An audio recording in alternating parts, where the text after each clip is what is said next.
Cookery சேனலை பார்த்து யார் வேணாலும் சமையல் பண்ணலாம். ஆனா சுவையான சமையல் பண்றது எப்படி? நான் இதயம் நல்லெண்ணெயில சமையல் பண்றேன். ஆஹா ஓஹோன்னு பாராட்டுறாங்க. நீங்களும் இதயம் நல்லெண்ணெயில சமையல் பண்ணுங்க, பாராட்ட வாங்குங்க. தினம் தோறும் வாங்குவே இதயம் இதயம். என்னுடைய அன்பான காலை வணக்கம். நெஞ்சை அள்ளும் அழகிய கடற்கரை மாவட்டமான ராமநாதபுரத்துக்கு வந்திருக்கிறேன். அனைத்து மதங்களையும் சமூகங்களையும் சேர்ந்திருக்கக்கூடிய மக்கள் நல்லிணக்கத்தோடு வாழக்கூடிய மண் இந்த மண். 10ஆம் நூற்றாண்டில் சோழர்களுடைய பெரும் பேரரசா நிலை கொள்வதற்கும் 13ஆம் நூற்றாண்டில் பாண்டிய மன்னர்கள் ஏற்றம் பெறவும் அரச படையில நின்றவங்க இந்த ராமநாதபுரம் மண்ணை சார்ந்தவங்க. இப்படி எத்தனையோ பெருமைகளுக்கு சொந்தமான ராமநாதபுரம் மாவட்டத்தில் நடைபெறக்கூடிய இந்த அரசு விழாவில் கலந்து கொள்வதில் நான் மிகுந்த மகிழ்ச்சி அடைகிறேன். இந்த மாவட்டத்தினுடைய பொறுப்பு அமைச்சர் மாண்புமிகு ராஜகண்ணப்பன் அவர்கள். பெயர்ல ராஜான்னு இருந்தாலும் அவர் எப்பவுமே மக்கள் தொண்டர். செயல்ல எப்பவுமே கண்ணும் கருத்துமாக இருக்கிறவர் கண்ணப்பன் அவர்கள். இந்த நிகழ்ச்சி சிறப்பாக நடைபெற மிகுந்த ஒத்துழைப்பை வழங்கி உழைத்திருக்கக்கூடிய ராமநாதபுரம் தொகுதியுடைய சட்டமன்ற உறுப்பினர் காதர் பாட்சா என்ற முத்துராமலிங்கம், கழகத்தின் மூத்த முன்னோடி காதர் பாட்சா என்ற வெள்ளச்சாமி அவருடைய அருமை மகன், தென்மண்டலத்தில் மிக சிறப்பாக செயல்பட்டு வரக்கூடிய செயல் வீரர்கள்ல முக்கியமானவர் என்னுடைய அன்பு தம்பி முத்துராமலிங்கம் அவர்கள். அதேபோல் பக்கத்து மாவட்டமாக இருந்தாலும் தன்னுடைய சொந்த மாவட்டத்துக்கு முக்கியத்துவம் தருவது போல ராமநாதபுரத்தையும் கவனிக்கிறார் நம்முடைய மாண்புமிகு நிதியமைச்சர் தங்கம் தென்னரசு அவர்கள். அவரும் இந்த விழாவிற்கு வந்திருக்கிறார். இந்த மாவட்டத்தினுடைய மக்கள் பிரதிநிதிகளுக்கு துணையாக மட்டுமல்ல, ராமநாதபுரம் மாவட்டத்தினுடைய வளர்ச்சிக்கு துணையாக இருக்கக்கூடிய மாவட்ட அமைச்சர், மாவட்ட ஆட்சியினுடைய பொறுப்பை ஏற்றிருக்கக்கூடிய மாவட்ட ஆட்சியர் சிம்ரஜின் சிங்குடைய காலோன் அவர்களுக்கும், மாவட்டத்தினுடைய அரசு அலுவலர்கள் எல்லோருக்கும் என்னுடைய பாராட்டுக்களையும் வாழ்த்துக்களையும் நான் தெரிவித்துக் கொள்ள விரும்புகிறேன். ராமநாதபுரம் மாவட்டத்துக்கு வந்தவுடன் எனக்கு நினைவுக்கு வந்தது ஆங்கிலேய அரசினுடைய அடக்குமுறைகளை எதிர்கொண்டு போர் நடத்தி சிறைகளை மாண்டுபடுத்தும் வகையில்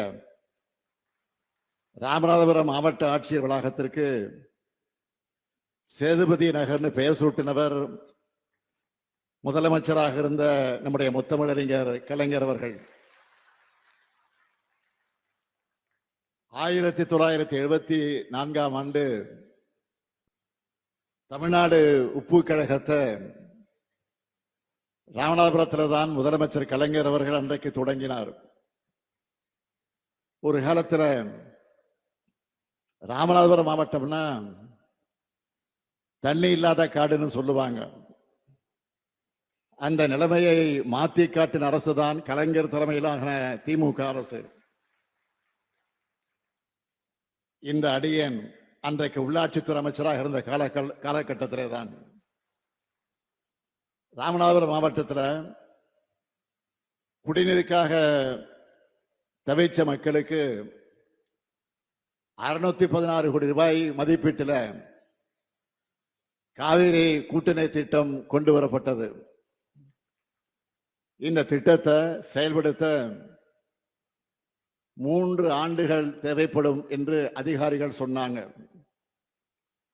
குடிநீர் பிரச்சனை என்கிற காரணத்தால் எவ்வளவு விரைவாக முடிக்க முடியுமோ அவ்வளவு விரைவாக முடிக்கணும்னு நான் சொன்னேன். அதன்படி 2 ஆண்டிற்குள்ள மக்களுடைய குடிநீர் தேவையை நிறைவேற்றின ஆட்சி தான் நம்ம திமுக ஆட்சி. இதுக்காக அந்த டைம்ல மாசத்துக்கு 3 முறையாவது ராமநாதபுரத்துக்கு வந்து நான் ஆய்வு நடத்தினேன். அதெல்லாம் இப்போ நினைவுக்கு வருது. இப்போ நான் முதலமைச்சராக பொறுப்பேற்றவுடன் கூட்டு குடிநீர் திட்ட விரிவுபடுத்தக்கூடிய வகையில உத்தரவிட்டு அந்த பணிகள் இப்பொழுது விரைவாக நடந்து கொண்டிருக்கிறது.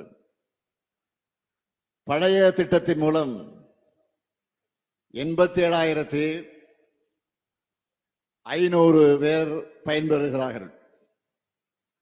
இப்போ விரிவுபடுத்துகிற காரணத்தால் 2,95,000 பேர் பயன் அடைய போறாங்க. இங்க வருவதற்கு முன்னாடிதான் அந்த துறையினுடைய பொறுப்பை ஏற்றுக்கொண்டிருக்கக்கூடிய அமைச்சர் நேரு கிட்ட பேசினேன். டிசம்பர் மாசத்துல விரிவுபடுத்தக்கூடிய அந்த திட்டத்தை தொடங்கிடலாம் என்று உறுதி எடுத்திருக்கிறார். உறுதியோடு சொன்னார். அப்படி தொடங்கும் போது ராமநாதபுரம் மாவட்டத்தினுடைய 3,82,500 நபர்களுடைய வீடுகளுக்கு தண்ணீர் வழங்க போறோம். இனிமேல் யாரும் எப்பவுமே ராமநாதபுரம் மாவட்டத்தை தண்ணி இல்லாத காடுன்னு சொல்ல முடியாது. அது மட்டுமல்ல, ராமநாதபுரம் மாவட்டத்தோட வேளாண் வளர்ச்சிக்காக பார்த்திபனூர்ல மதகு அணை கட்டப்பட்டது கழக ஆட்சியில்தான். கண்மாய் ஊரணைகளை முழுமையாக தூர்வாரி வரத்து கால்வாய் அமைச்சு அதன் மூலமாக விவசாயிகள் இப்போ பயனடைகிறாங்க. கடலாடி சட்டமன்ற உறுப்பினராக இருந்த அண்ணன் சுபத்தங்க வேலன் அவர்கள் சட்டமன்றத்தில் அன்றைக்கு கோரிக்கை வச்சார். ராமநாதபுரம் மாவட்டத்தில் கிராம சாலைகள் தான் இருக்கு, நெடுஞ்சாலைகள் இல்லைன்னு சொன்னார். உடனே முதலமைச்சராக இருந்த கலைஞர் அவர்கள் 500 கிலோமீட்டர் கிராம சாலையை நெடுஞ்சாலையாக தரம் உயர்த்தி தேசிய நெடுஞ்சாலையோடு இணைக்கிற வகையில மாபெரும் திட்டத்தை வகுத்து தந்து செயல்படுத்தினார்.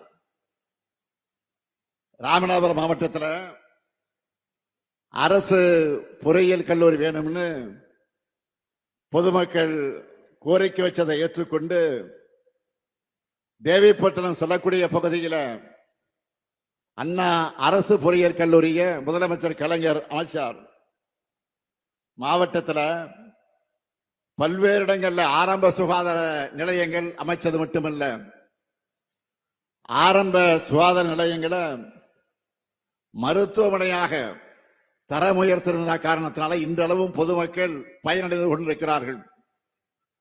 சுனாமியில பாதிக்கப்பட்ட ஏழை எளிய மீனவர்களுக்கு பல கோடி ரூபாய் மதிப்பு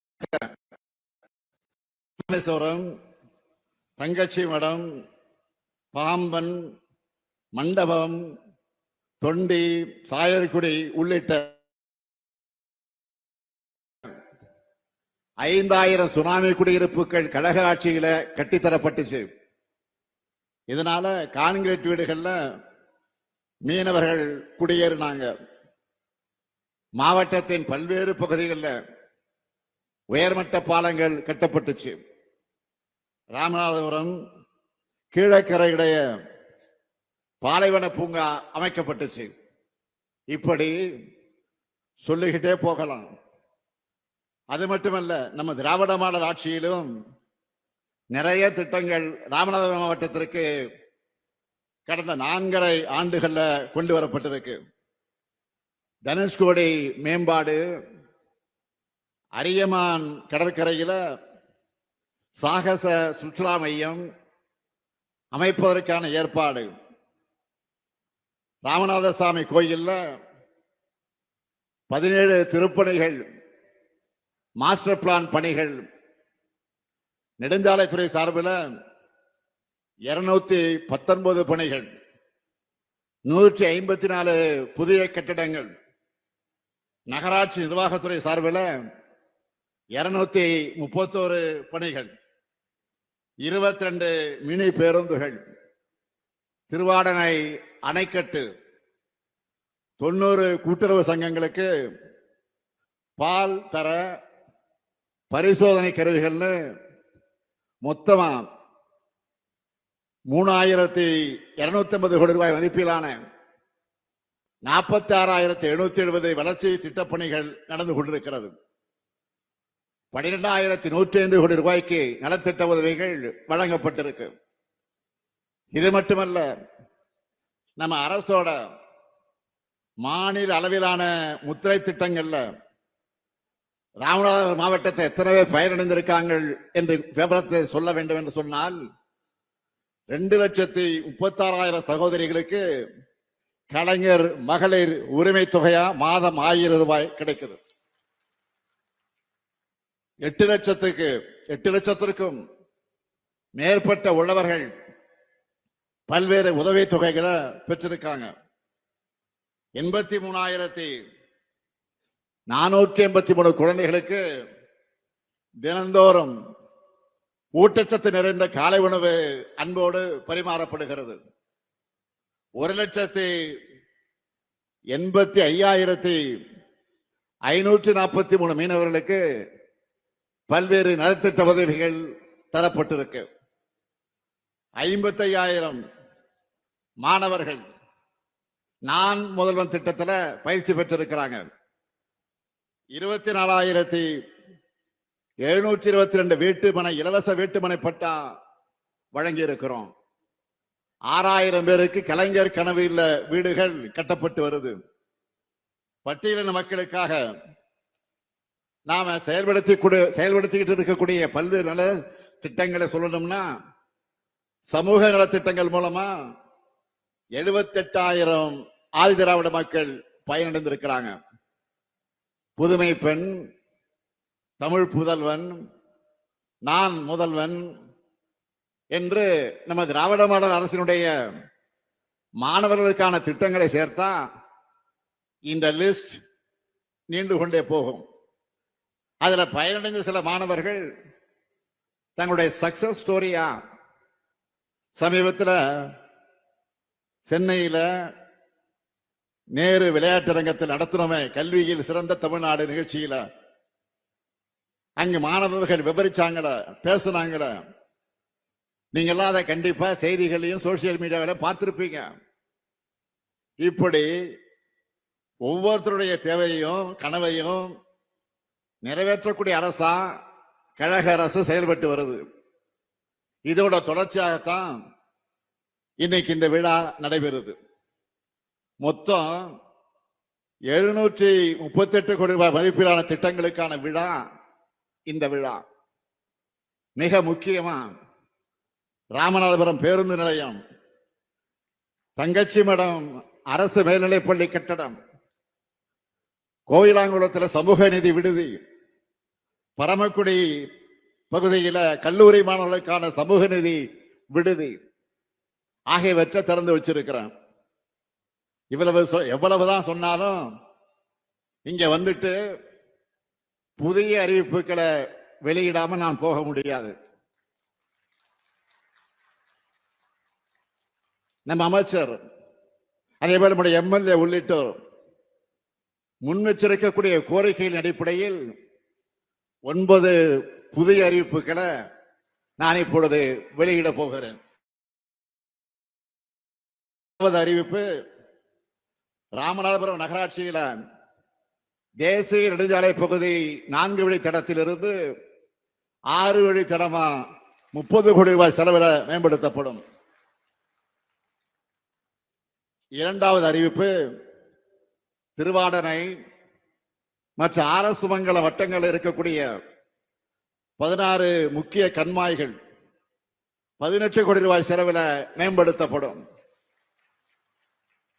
மூன்றாவது அறிவிப்பு, கீழக்கரை வட்டத்தில் இருக்கக்கூடிய உத்தரசோகமங்கை, வித்தானூர் உள்ளிட்ட 6 கண்மாய்கள் 4 கோடி 65 லட்சம் ரூபாய் செலவில் மறு சீரமைக்கப்படும். நான்காவது அறிவிப்பு, கடலாடி வட்டத்தில் இருக்கக்கூடிய செல்வானூர் கண்மாய் 2 கோடி 60 லட்சம் ரூபாய் மதிப்பீட்டிலும், சிக்கல் கண்மாய்கள் 2 கோடி 30 லட்சம் ரூபாய் மதிப்பீட்டிலும் மறு சீரமைக்கப்படும். ஐந்தாவது அறிவிப்பு, பரமக்குடி நகராட்சிக்கு 4 கோடி 50 லட்சம் ரூபாய் செலவில் புதிய அலுவலக கட்டடம் கட்டப்படும். ஆறாவது அறிவிப்பு, ராமநாதபுரம் நகராட்சியினுடைய பழைய பேருந்து நிலையம் நவீன வணிக வளாகமாக மாற்றியமைக்கப்படும். ஏழாவது அறிவிப்பு, ராமநாதபுரம் அரசு மகளிர் கல்லூரியில் வசதிகளை மேம்படுத்தி புதிய பாடப்பிரிவுகளை தொடங்கும் வகைக்கூடிய வகையில 10 கோடி ரூபாய் செலவிடும் புதிய கூடுதல் வகுப்பறை கட்டடங்கள் கட்டப்படும். எட்டாவது அறிவிப்பு, கீழக்கரை நகராட்சிக்கு 3 கோடி ரூபாய் மதிப்பீட்டில் புதிய அலுவலக கட்டடமும் 1.5 கோடி ரூபாய் மதிப்பீட்டில் நவீன மீன் அங்காடியும் கட்டப்படும். ஒன்பதாவது அறிவிப்பு, கமுதை பகுதி விவசாயிகளுடைய நலன் கருதி 1 கோடி ரூபாய் மதிப்பீட்டில் 100 மெட்ரிக் டன் கொள்ளளவு கொண்ட குளிர் பதன கிடங்கு அமைக்கப்படும். இந்த 9 அறிவிப்புகளும் விரைவில் செயல்பாட்டுக்கு வரும். ராமநாதபுரம் மாவட்டத்துக்கு வந்துட்டு மீனவ நண்பர்கள் பற்றி பேசாம இருக்க முடியுமா? காரணம், அந்த அளவுக்கு மீனவர்கள் நிறைந்து வாழக்கூடிய மாவட்டம் இந்த மாவட்டம். கடலோர மாநிலமான தமிழ்நாட்டில் ஆண்டுக்கு பல்லாயிரம் கோடி ரூபாய் வர்த்தகம் நடக்கிற தொழிலா மீன்வள தொழில் இருக்கு. அதுல 25 விழுக்காடு இந்த ராமநாதபுரம் மாவட்டத்தில் மட்டுமே நடக்குது. கடந்த 2023 ஆண்டு ஆகஸ்ட் மாசத்துல ராமேஸ்வரத்தில் நடைபெற்ற மீனவர் மாநாட்டில் கலந்துகிட்டு நான் பேசினேன். அப்பொழுது சொன்னேன், மீனவர்கள் நலனுக்காக மொத்தம் 10 அறிவிப்புகள் வெளியிட்டிருந்தேன். அந்த 10 அறிவிப்புகளுமே நடைமுறைப்படுத்தப்பட்டு இருக்குன்னு மகிழ்ச்சியோடு நான் இங்கே பதிவு செய்கிறேன். இன்னும் சொல்ல போனா, அறிவிப்புல குறிப்பிட்டதை விடவும் அதிகமாகவே செயல்படுத்திக்கிட்டு இருக்கிறோம். அதை நான் பெருமையோடு இங்கே பதிவு செய்கிறேன். எடுத்துக்காட்டுக்கு 45,000 பேருக்கு மீன்பிடி தொழிலுக்கான கூட்டுறவு கடன் வழங்கப்படும் அறிவிச்சிருந்தேன். ஆனா இன்று வரை மொத்தம் 81,588 மீனவர்களுக்கு 687 கோடி ரூபாய் கூட்டுறவு கடன் வழங்கப்பட்டிருக்கு. சொன்னதை செய்வது மட்டுமல்ல, சொன்னதை தாண்டியும் நன்மை செய்யும் ஆட்சி இந்த ஆட்சி. அதேபோல் கடுமையான உழைப்புக்கு புகழ்பெற்ற நம்ம ராமநாதபுரம் மீனவர்கள் கோரிக்கை ஏற்று நீங்க கேட்ட இடங்கள் எல்லாம் மீன் இறங்கு தளங்கள், கூடுதல் கட்டமைப்பு வசதிகள், தூண்டில் வளைவு போன்ற வசதிகளை ஏற்படுத்தி கொண்டிருக்கிறோம். மேலும் மீன்பிடி தடைக்கால நிவாரண தொகை 8,000 உயர்வு, மானிய டீசல் அளவு உயர்வு, வீட்டுமனை பட்டான்னு எல்லாமே செஞ்சு கொடுக்கிறோம். நாம இவ்வளவு பண்ணி கொடுத்தாலும் நம்ம மீனவர்களுக்கு இருக்கக்கூடிய மிகப்பெரிய பிரச்சனை என்ன? இலங்கை கடற்படையால் ஏற்படுகிற தாக்குதல். இதுல நாம் தொடர்ந்து அதில் ஈடுபட்டு கண்டிக்கிறோம், போராட்டம் நடத்துகிறோம். ஆனா ஒன்றியத்தை ஆளும் பாஜக அரசு நம்ம மீனவர்களை காக்க எதுவும் செய்யல. கச்சத்தீவை மீட்பதுதான் சரியான தீர்வாக அமையும்னு தமிழ்நாடு சட்டமன்றத்தில் தீர்மானத்தை நிறைவேற்றி ஒன்றிய அரசுக்கு அனுப்பி இருக்கிறோம். ஒன்றிய பாஜக அரசு ஒரு கோரிக்கையை வச்சிருக்கணும். அதை செய்யக்கூட பாஜக அரசு மறுக்குது. இலங்கை சென்ற இந்திய பிரதமரும் இதை வலியுறுத்த மறுக்கிறார். கச்சத்தீவை தரமாட்டோம்னு இலங்கையினுடைய வெளியுறவுத்துறை அமைச்சர் சொல்லுகிறார். இதுக்கு இந்திய வெளியுறவுத்துறை அமைச்சர் ஏதாவது மறுத்து பேசியிருக்க வேண்டுமா வேண்டாமா? தமிழ்நாட்டு மீனவர்கள்லாம் மட்டும் அவர்களுக்கு இலக்கணமாக போச்சு. நாம இந்தியர்கள் இல்லையா? தமிழ்நாடு தமிழர்கள் என்றாலே ஒன்றிய பாஜக அரசுக்கு ஏன் கசக்கிறது? தமிழ்நாடு மேல அவங்களுக்கு இருக்கக்கூடிய வன்மத்தை எப்படியெல்லாம் காட்டுறாங்கன்னு நான் சொல்லித்தான் நீங்கள் தெரிந்து கொள்ள வேண்டிய அவசியத்தில் இல்லை. ஜிஎஸ்டியால நிதி உரிமை போச்சு, நிதி பகிர்வுகளையும் ஓரவஞ்சன, சிறப்பு திட்டம் எதையும் அறிவிக்க மாட்டாங்க, பள்ளி கல்விக்கான நிதியை தரமாட்டாங்க.